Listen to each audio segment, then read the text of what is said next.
Behold, mankind's greatest achievement, turning plastic spaghetti into slightly different plastic spaghetti. Hi, I'm Scooter. I'm not a professional 3D printer. I'm not even sure if I'm qualified to own one of these, but I do it anyway, and occasionally things work out. This channel is going to be about my journey into 3D printing, the wins, the fails, and the stuff that makes you say, who the f designed this?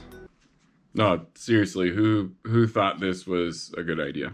So if you want 3D printing content that's fun, a little dumb, maybe occasionally useful, smack that subscribe button and go ahead and join me on this journey as I attempt to turn my mistakes into your entertainment. And welcome to Hot Plastic. This microphone's not even on.